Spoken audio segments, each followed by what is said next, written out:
A'udzu billahi minasyaitonir rajim. Bismillahirrahmanirrahim. Assalamualaikum warahmatullahi wabarakatuh. Mga minamahal na kapatid sa pananampalatayang Islam, una sa lahat tayo ay nagpapasalamat, madakila, pumupuri sa Allah subhanahu wa ta'ala dahil tayo ay inabutan ng umagang ito. Ang ating tatalakayin sa oras na ito ay ang kaparusahan sa loob ng libingan. Tayo ay mapaparusahan sa ating libingan kapag tayo ay nakagawa o sumuway sa mga ipinagbabawal ng Allah subhanahu wa ta'ala, mga kapatid, sa pananampalatayang Islam. At napakaraming mga hadith na kung saan ito ay nagpapatibay na ang kaparusahan sa loob ng libingan ay ito ay totoo. Ito ay hak, mga minamahal na kapatid sa pananampalatayang Islam, at narapat lamang na ito ay ating paniwalaan, mga minamahal na kapatid sa pananampalatayang Islam. Ang kabar o libingan ay nailahad ang pagdurusa sa loob nito dahil sa pagsuway. So ilan dito, mga kapatid sa pananampalatayang Islam, na mapaparusahan ang tao dahil sa kaniyang pagsuway o paggawa niya ng mga ipinagbabawal ng Allah subhanahu wa ta'ala, ay katulad lamang na hindi paglilinis ng sarili sa pag-ihi.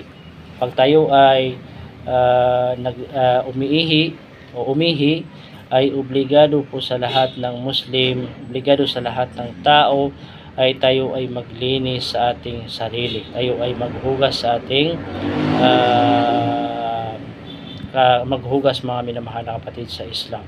Dahil kung ikaw ay isang tao, no, na kapag ikaw ay umihi na hindi ka naghuhugas sa iyong sarili, hindi ka naglilinis sa iyong sarili, ay katotohanan na ikaw ay mapaparusahan sa loob ng libingan, mga kapatid sa pananampalatayang Islam. Kabilang din sa mga kaparusahan sa loob ng libingan, kaparusahan ng tao dahil sa kaniyang pagsuway, paggawa niya ng mga kasalanan, ay katulad lamang ng namima. Ito yung paninirang puri, mga minamahal na kapatid sa Islam. No? Kaya iwasan natin bilang isang mananampalataya, bilang isang Muslim, na tayo ay iwasan natin yung tinatawag na namima, yung paninirang puri, mga kapatid sa pananampalatayang Islam. Kabilang din dito yung tinatawag na walkid. Ito yung pagsisinungaling. No, alam naman natin na ang pagsisinungaling ay ito ay kasama sa nabanggit ng ating mahal na propeta Muhammad sallallahu alaihi wasallam na ayatul munafiki talata. Yung palatandaan ng isang munafik, mapagkunwari, ay tatlo. So kasama doon yung walkid, ang pagsisinungaling. So ito po ay pinagbabawal ng ating relihiyong Islam na tayo ay nagsisinungaling. Kasama rin sa mga kaparusahan sa loob ng libingan ay yung hindi pagsasagawa ng sala. Hindi pagsasagawa ng sala alang-alang sa pagtulog. Sabihin, kung ikaw ay isang tao na mas pinipili mo yung pagtulog mo kaysa makagawa ka ng isang ibada, no, isang sala na obligado, ay ito po ay malaking kasalanan, mga kapatid sa pananampalatayang Islam, dahil nabanggit dito ay kasama doon yung hindi pagsasagawa ng sala alang-alang sa pagtulog.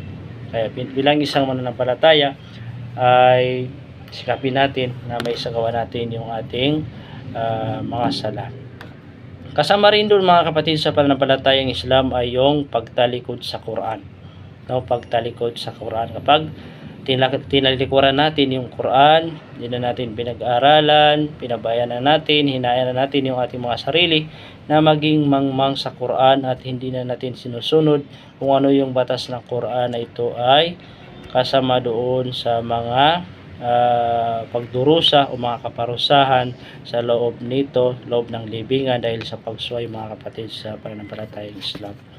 Kasama din yung tinatawag na zina, yung pangangalunya, no, yung pangangalunya ito yung halimbawa yung lalaki sa babae na hindi pa kasal, so sila ay nag-sex, so yun po ay napapabilang sa zina, mga kapatid, sa pananampalatayang Islam. Subhanallah, ito po ay napakalaking kasalanan, mga kapatid, sa pananampalatayang Islam.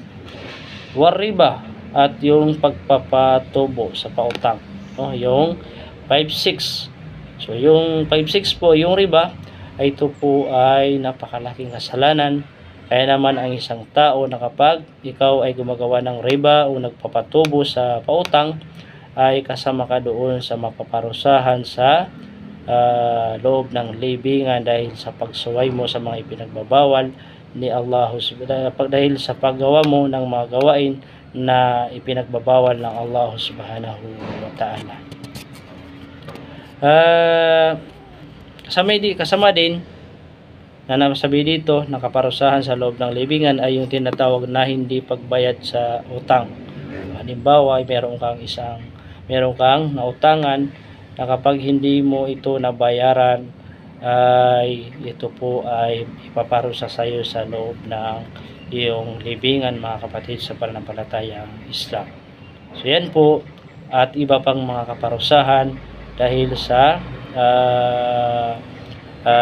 pagsuway o paggawa ng mga ipinagbabawal ng Allah subhanahu wa ta'ala. Kaya narapat bilang isang Muslim na tayo ay may maniwala na mayroong kaparusahan sa loob ng libingan, mga kapatid, sa pananampalatayang Islam, dahil napakaraming dalil, no, mula sa Quran at sa hadith ng ating mahal na propeta Muhammad sallallahu alaihi wasallam na nagpapatunay na mayroong kaparusahan sa loob ng libingan.